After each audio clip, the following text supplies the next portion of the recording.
புயல் ராத்திரியில் ஒரு கனவு கண்ணி. கற்றதும் பெற்றதும் நூலில் சுஜாதா அவர்கள் பகிர்ந்த சுவாரஸ்யம் இன்று பிரஸ் இன்ஃபோ சேனலில் உங்களுக்காக. Think outside the box அப்படிங்கிற தலைப்பில் எஸ்.ஏ. உதயகுமார் என்ற நேயர் எழுத்தாளர் சுஜாதாவிற்கு எழுதிய சுவாரஸ்யமான கடிதம். ஆக்சுவலாக இந்த கேள்வி ஒரு இன்டர்வியூவில் கேட்கப்பட்ட கேள்வி. 200 பேரில் ஒருவருக்கு மட்டும், சமயோஜிதமான பதில் கொடுத்த ஒருவருக்கு மட்டும் அந்த வேலை கிடைத்ததா? கேள்வி இதோ.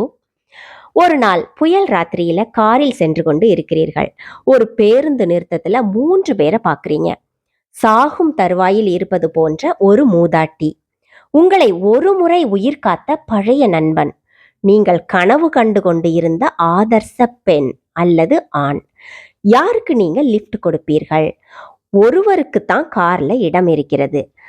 இதை ஒரு முறை வேலைக்கு போனப்ப இன்டர்வியூல கேட்டாங்களாம். யோசிச்சு பாருங்க. மூதாட்டியை ஏற்றிக்கொண்டால் உங்கள் நண்பனுக்கு கைமாறு செய்யும் வாய்ப்பை இழந்துருவீங்க. மேலும் உங்கள் கனவு கண்ணியையோ கண்ணனையோ இனி பார்க்கும் வாய்ப்பையும் இழக்கலாம்.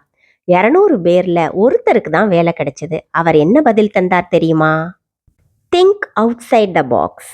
கொஷினுக்கு ஆன்சர்: என் பழைய நண்பன்கிட்ட கார் சாவியை கொடுத்துவிட்டு மூதாட்டியை ஆஸ்பத்திரிக்கு கொண்டு செல்ல சொல்வேன்.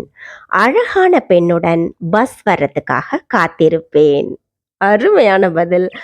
சுவாரஸ்யங்கள் மீண்டும் தொடரும். பிரியங்களுடன் பிரசன்னா.